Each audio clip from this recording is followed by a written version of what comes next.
Saviez-vous que 75% des travaux de rénovation énergétique ne permettent pas de gain de classe énergétique? Ce chiffre est énorme, parce que le but de ce genre de travaux, c'est bien de réaliser des économies d'énergie et de gagner en confort. Donc, on va voir ensemble comment rendre efficaces vos travaux pour qu'ils vous permettent un réel gain de classe énergétique. Bienvenue dans cette nouvelle vidéo de Paroles d'experts. Moi, c'est Baptiste, je suis conseiller fer dans la Vienne à Solier-à-Vienne depuis 10 ans. Mon quotidien, c'est d'accompagner et de conseiller gratuitement et de manière objective la population sur toutes les questions de maîtrise de l'énergie dans l'habitat. Ça peut aller de simples conseils sur les éco-gestes du quotidien jusqu'à l'accompagnement complet de vos travaux de rénovation. Aujourd'hui, je vais vous parler de 3 erreurs à éviter si vous voulez isoler, ventiler et ou chauffer votre maison. En rénovation énergétique, il existe 3 types de travaux: l'isolation, la ventilation et le chauffage. La première erreur, c'est de ne pas faire ces travaux dans le bon ordre. Je vous conseille de réaliser d'abord vos travaux d'isolation, c'est-à-dire qu'en priorité, il faut faire en sorte que votre maison soit capable de retenir la chaleur. Je vous dis ça parce que si vous commencez par investir dans un système de chauffage à la pointe de ce qui se fait en ce moment, mais que votre maison est mal isolée, vous aurez toujours autant de déperdition de chaleur qu'avant. Du coup, même si votre chauffage est plus performant, vous ne verrez que très peu la différence au niveau de vos factures. La déperdition de chaleur, vous vous demandez ce que c'est. C'est la perte de chaleur subie par un bâtiment. Une mauvaise isolation est la cause principale des déperditions de chaleur. L'enjeu, c'est donc d'éviter les déperditions avec une isolation optimale. En parlant de déperdition de chaleur, savez-vous par où la chaleur s'échappe le plus dans un logement mal isolé? Le toit arrive en première place. Il représente en moyenne 30% de la déperdition de chaleur d'une maison. Ensuite, les murs, c'est 20 à 25% de la déperdition. Les fenêtres représentent 10 à 15%. Et enfin, les planchers, qui donnent sur un espace non chauffé, représentent en moyenne 5 à 10% de la déperdition de chaleur d'une maison. Une fois que votre maison est bien isolée, elle devient étanche. Donc, vous devrez absolument vous assurer qu'elle est bien ventilée.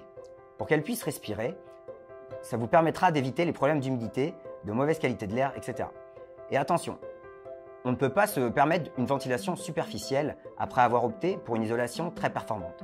On choisit sa ventilation en fonction de son type d'isolation et de chauffage. Du coup, la deuxième étape dans les travaux de rénovation énergétique, c'est la ventilation.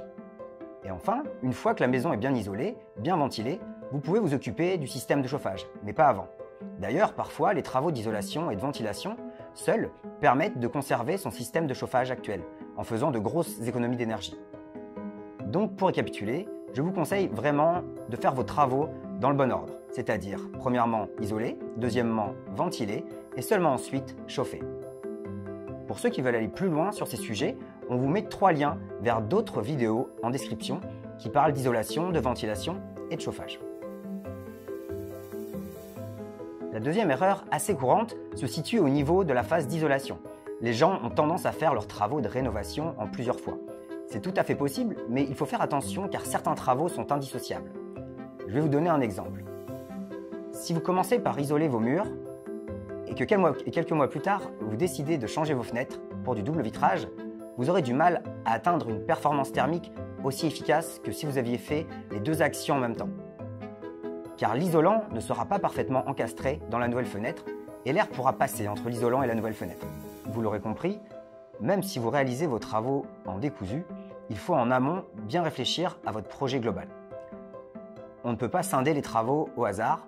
Certains travaux doivent être faits en même temps pour une meilleure performance. Maintenant, je vais vous parler de l'importance de vous faire accompagner avant et pendant la réalisation de vos travaux. Parce que la troisième erreur, vous l'aurez compris, c'est de ne pas se faire accompagner. Il existe un service public et gratuit pour aider les gens dans leur rénovation énergétique. Pour en bénéficier, il vous suffit de prendre rendez-vous avec un conseiller fer local. Pour ceux que ça intéresse, on vous met le lien pour trouver un conseiller fer directement en description. J'insiste sur le fait que ce service est gratuit et ne vous engage pas à réaliser des travaux. Personne ne prend vos coordonnées dans le but de les donner à qui que ce soit. C'est vraiment un service d'information et de conseils neutre et gratuit, mis à disposition par l'État. Pendant le rendez-vous, on vous expliquerait vos problématiques énergétiques à votre conseiller et il vous guidera sur le type de travaux privilégiés en fonction de votre maison et de votre budget. Il pourra aussi vous donner des astuces à adopter au quotidien pour réduire vos consommations énergétiques. Ensuite, si vous décidez d'effectuer telle ou telle rénovation, votre conseiller peut vous proposer une série de rendez-vous pour vous accompagner jusqu'au commencement des travaux. Il pourra vous aider à trouver des professionnels éplucher les devis avec vous et vous aider à mobiliser les aides de l'État. Et encore une fois, c'est un service mis en place par l'État, donc totalement gratuit. Pour bénéficier des aides de l'État, vous devrez impérativement faire appel à un artisan RGE. RGE comme reconnu garant de l'environnement. C'est un signe de qualité délivré à une entreprise qui remplit certains critères dans la réalisation de travaux. Votre artisan RGE saura donc vous conseiller dans la réalisation de vos travaux. Si vous voulez en savoir plus sur les artisans RGE, vous trouverez le lien en description. Si un accompagnement vous intéresse, n'hésitez pas à contacter votre conseiller FER. Cette vidéo touche à sa fin. J'espère que je vous aurai aidé à y voir plus clair. Pour résumer rapidement, 3 conseils que j'avais à vous donner, c'est premièrement, faire vos travaux dans le bon ordre. Deuxièmement, identifier des associations de travaux complémentaires. Et troisièmement, faites-vous accompagner par un conseiller FER. J'espère aussi qu'après avoir visionné cette vidéo, vous ne ferez pas partie des 75% des gens qui font malheureusement des travaux peu performants. Parce que les travaux de rénovation énergétique, ça vaut vraiment le coup quand ils sont bien réalisés. Et pour ça, il suffit de se faire accompagner. Si vous avez des questions sur ce sujet, n'hésitez pas à poser vos questions en commentaire. Vous pouvez visionner les épisodes précédents de Paroles d'experts en allant sur cette playlist dédiée. N'hésitez pas à vous abonner à la chaîne YouTube de Leroy Merlin pour ne pas manquer la prochaine vidéo de Paroles d'experts et pour découvrir les autres rubriques. Quant à moi, je vous dis à bientôt.